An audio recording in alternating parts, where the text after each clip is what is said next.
इस वीडियो में बताने वाले हैं कुछ बहुत ही इंपॉर्टेंट क्वेश्चन जो कि किसी भी कम्पिटिटिव एग्ज़ाम में पूछे जाते हैं। और मतलब पॉलिटेक्निक हुआ या फिर एसएससी हुआ या फिर रेलवे का हुआ, किसी भी तरह का कम्पिटिटिव एग्ज़ाम हो वहाँ पे पूछे जाते हैं अक्सर ये क्वेश्चन।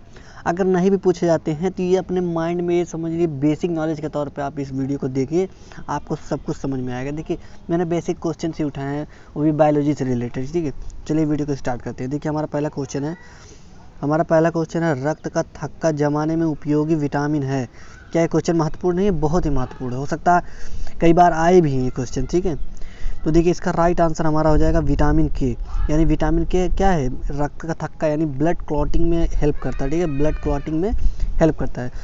तो चलिए इसको थोड़ा एक्सप्लेन कर लेते हैं कि विटामिन के क्या होता है। देखिए एक्सप्लेनेशन की बात की जाए तो विटामिन के की कमी से त्वचा का लाल होना, चेहरे पे सूजन, जल्दी पसीना आना, चक्कर जैसी परेशानी हो सकती है। ठीक, विटामिन के की कमी से यानी विटामिन के की डिफिशिएंसी से ये सब प्रॉब्लम्स आ सकती हैं। ठीक है, और विटामिन के की कमी से रक्त का थक्का नहीं जमता यानी ब्लड क्लॉटिंग नहीं होता, इसकी अगर कमी हो जाए तो।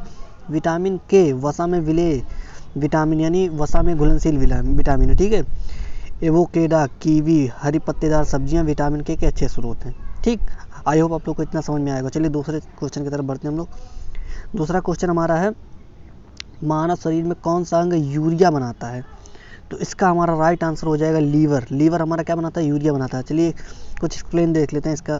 देखिए एक्सप्लेन की बात की जाए तो यकृत एक ऐसा अंग है जो कशेरुकी में पाया जाता है। यानी कशेरुकी मतलब जो जिसमें रीढ़ की हड्डी पाई जाती है, वर्टेब्रल कॉल हमारे बैक में जो होती है, ठीक है, लंबी सी जो होती है, ठीक है, उसी में ये यकृत होता है यानी लीवर होता है। ठीक है, बाकियों में नहीं होता। जिनमें कशेरुकी यानी जो कशेरुकी जो नहीं होते हैं, जो अकशेरुकी होते हैं, उनमें लीवर नहीं होता। ठीक, तो जो प्रोटीन को संश्लेषित करता है, विभिन्न चयापचयों या उपापचयों कह सकते हैं, जिनको बोलते हैं अंग्रेजी में मेटाबॉलिज्म, ठीक है, को डिटॉक्सिफाई करता है और पाचन विकास के लिए आवश्यक जैव रासायनिक बनाता है। ठीक, मनुष्यों में डायफ्राम के नीचे पेट के दाहिने ऊपरी हिस्से में स्थित होता है। ठीक है, लीवर हमारा। तो चलिए अगला क्वेश्चन देखते हैं हम लोग। देखिए अगला क्वेश्चन है मनुष्य का वैज्ञानिक नाम। ये तो बहुत ईजी क्वेश्चन है, ये कई बार पूछे भी गए हैं। देखिए अगर आपके कम्पिटिटिव एग्जाम्स में नहीं पूछे गए हैं तो आपके कहीं ना कहीं कॉलेज में तो जरूर पूछा गया होगा या फिर टेस्ट के दौरान ही पूछा गया होगा कि मनुष्य का वैज्ञानिक नाम क्या है। आई होप आप लोग सब लोग जानते होंगे। इसका राइट आंसर है होमो सेपियंस। ठीक है, चलिए इसके बारे में कुछ जान लेते हैं हम लोग। देखिए होमो सेपियंस जो है ना, होमो सेपियंस का अर्थ है बुद्धिमान मानव, यानी जो क्लेवरिटी जो मानव में उस ज़माने में आ गई थी, तो उसी के हिसाब से होमो सेपियंस उसका नाम पड़ गया था। ठीक है, तो इसका कुछ जैसा नाम रखा होगा किसी वैज्ञानिक ने तो सोच समझ के रखा होगा, तो इसका मीनिंग यही होता है कि बुद्धिमान मानव। ठीक है, होमो होमो का मतलब होता है मानव या मैन, एक लैटिन शब्द है यानी लैटिन वर्ड है, और सेपियंस एक लैटिन शब्द से लिया गया है जिसका अर्थ है एस्ट्यूट या वाइज यानी बुद्धिमान। ठीक है, ये 3 लाख साल पहले पुरातन होमो सेपियंस पृथ्वी में निवास करते थे, लेकिन आधुनिक होमो सेपियंस लगभग 1,60,000 साल पहले पृथ्वी में निवास कर रहे हैं। भैया बहुत पहले की बात, 1 लाख, सॉरी जाने दीजिए। चलिए अगले क्वेश्चन की तरफ बढ़ते हैं हम लोग। अगला क्वेश्चन हमारा है निम्नलिखित में से कौन सा रक्त के संचलन में मदद करता है? रक्त के संचलन में हमारा क्या राइट आंसर इसका है? लिम्फोसाइट इसका राइट आंसर हमारा। ठीक है, चलिए आगे बढ़ते हैं हम लोग। देखिए पिट्यूटरी ग्लैंड कहाँ स्थित होती है? यानी पिट्यूटरी ग्लैंड जो होती है, ग्रंथि इसको बोलते हैं हिंदी में, वो कहाँ स्थित होती है? तो इसका राइट आंसर हमारा मस्तिष्क में होती है। हाथ वोत में नहीं होती है, ना जिगर ना गुर्दे। तो इसका राइट आंसर हमारा क्या हो जाएगा? मस्तिष्क में। चलिए कुछ जान लेते हैं इसके बारे में भी। देखिए मस्तिष्क की अगर बात की जाए तो इसे मास्टर मतलब ग्लैंड की बात की जाए पिट्यूटरी, तो इसे मास्टर ग्रंथ भी कहते हैं। ठीक है, ये महिलाओं में पुरुषों की अपेक्षा कुछ बड़ी होती है, अलग से बता दिया इसको मैंने। ठीक है, तो इसको मास्टर ग्रंथ के रूप में जाना जाता है। ठीक है, क्योंकि ये अधिकांश अन्य हार्मोन स्रावित करती है। ठीक है, अन्य हार्मोन स्रावित करने वाली ग्रंथियों की गतिविधि को नियंत्रण करता है, यानी जो भी और अन्य हार्मोन्स है उनकी गतिविधियों का करता है, कंट्रोल करता है। ठीक है, पिट्यूटरी ग्लैंड यानी पिट्यूटरी ग्रंथि एक छोटी मटर के आकार की यानी पी शेप की ग्रंथि है जो शरीर के महत्वपूर्ण कार्य को करने में एक प्रमुख भूमिका निभाती है। ये सही है। ठीक है, तो इससे आप एक समझ लीजिए एक आंसर भी निकाल सकते हैं। ऐसा नहीं कि ऑब्जेक्टिव ही, बल्कि एक आप आंसर भी निकाल सकते हैं कि पिट्यूटरी ग्लैंड क्या होती है, तो आप इस तरीके से लिख भी सकते हैं। ठीक है, तो चलिए नेक्स्ट क्वेश्चन की तरफ बढ़ते हैं हम लोग। देखिए निम्नलिखित में से कौन सा बीमारी पुरुषों की तुलना में महिलाओं को आसानी से प्रभावित यानी इफेक्ट करता है? तो इसका राइट आंसर देखिए, बहुत इंपॉर्टेंट क्वेश्चन है ये, भले ही कम्पिटिटिव एग्जाम में ना आए लेकिन हमें जानना जरूरी है।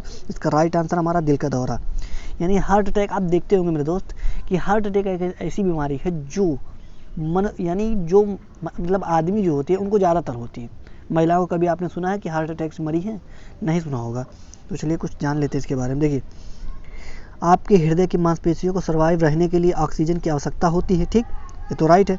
जब रक्त प्रवाह जो शरीर यानी हृदय की मांसपेशियों में ऑक्सीजन लाता है वह गंभीर रूप से कम हो जाता है, सही है, या पूरी तरह से फट जाता है, जो दिल का दौरा पड़ता है, वो कंडीशन इस तरह की आ जाती है, ठीक है, सही है। चलिए नेक्स्ट क्वेश्चन की तरफ बढ़ते हैं हम लोग। 7वां हमारा है नाखूनों में उपस्थित प्रोटीन, यानी कौन सा प्रोटीन हमारा नाखून और बालों में पाया जाता है? इसका राइट आंसर यही कैरेटीन जो होता है ना, इसका राइट आंसर हमारा कैरेटीन है। ये हमारे बालों में भी पाया जाता है, ये प्रोटीन होते हैं, ठीक है। तो चलिए नेक्स्ट क्वेश्चन की तरफ हम लोग बढ़ते हैं। तो हमारा नेक्स्ट क्वेश्चन है सामान्य मनुष्य का रक्त दाब कितना होता है? भैया इसको तो आप तुक्का लगा के मार देंगे, 120/80। तो थोड़ा बहुत इसके बारे में जान लेते हैं हम लोग। देखिए, एक स्वस्थ रक्तचाप की रीडिंग जो होती है ना 120/80 mmHg से कम होनी चाहिए। सामान्य रक्तचाप 120 mmHg सिस्टोलिक और 80 mmHg डायस्टोलिक होता है, यानी ये जो 120 होता है इसको बोलते हैं सिस्टोलिक, 80 जो होता है इसको बोलते हैं डायस्टोलिक, याद रखिएगा, ठीक है। तो चलिए नेक्स्ट क्वेश्चन की तरफ बढ़ते हैं। देखिए, सामान्य मनुष्य के शरीर का तापमान कितना होता है? देखिए, सामान्य मनुष्य का तापमान यानी टेम्परेचर की बात की जाए तो टेम्परेचर हमारा 37 डिग्री सेल्सियस होता है, ठीक, और 98.6 फ़ारेनहाइट में होता है, यानी ये दोनों सही है। तो इसका राइट आंसर हो जाएगा सी वाला, ठीक है, दोनों ये वाला हो जाएगा, ठीक है। तो एक्सप्लेन की बात की जाए, थोड़ा बहुत एक्सप्लेन कर लेते हैं इसमें। देखिए, सामान्य मनुष्य के शरीर का तापमान जो होता है 37 डिग्री, मैंने बताया, ठीक है, ये वाला होता है, ठीक है। तो नेक्स्ट क्वेश्चन की तरफ हम लोग बढ़ते हैं। देखिए, मनुष्य के शरीर में पसलियों की संख्या यानी जो रिब केज होता है उसमें कितनी संख्या होती है? तो ये तो बहुत ईजी क्वेश्चन है। इसमें होता है 24 पसलियाँ, यानी 12 पेयर होती है, यानी 12 पेयर होती हैं, और टोटल की बात की जाए 24 पसलियाँ होती है, ठीक है। चलिए ये नेक्स्ट क्वेश्चन हम लोग का है, निम्नलिखित में से कौन सा बीमारी श्वसन तंत्र से संबंधित है? यानी श्वसन तंत्र यानी रेस्पिरेटरी सिस्टम से रिलेटेड कौन सी बीमारी हमारी है? तो क्या डायरिया है? नहीं, बिल्कुल नहीं है। टीबी है? निमोनिया है? जी बिल्कुल, ये हमारा क्या है? इसका राइट आंसर हो जाएगा डी, यानी BSc। टीबी यानी ट्यूबरकुलोसिस भी हमारा क्या रेस्पिरेटरी ट्रैक से इन्फेक्शन है, और निमोनिया भी है, ठीक है, जिसमें सकन वगैरह आ जाती है, यानी ये कह सकते हैं कि मेनली रेस्पिरेटरी इन्फेक्शन है, ठीक है। तो इसका राइट आंसर हमारा BC हो जाएगा, डी वाला लास्ट वाला हो जाएगा। तो चलिए देखते हैं अगला क्वेश्चन हम लोग। उच्च ताप की अवस्था को क्या कहते हैं? उच्च ताप यानी हाइपरटेंशन की स्थिति को क्या कहते हैं? मतलब सॉरी हमने तो आंसर ही बता दिया। उच्च रक्तचाप की अवस्था को क्या कहते हैं? हाइपरटेंशन। यानी जब ब्लड प्रेशर हमारा हाई हो जाता है तो इस स्थिति को क्या बोलते हैं? हाइपरटेंशन। लेकिन जब घट जाता है ब्लड प्रेशर, जो हमारा माइनस हो जाता है 120/80 से नीचे हो जाता है, तो क्या बोलते हैं उसको? हाइपोटेंशन, यानी लो ब्लड प्रेशर, ठीक है।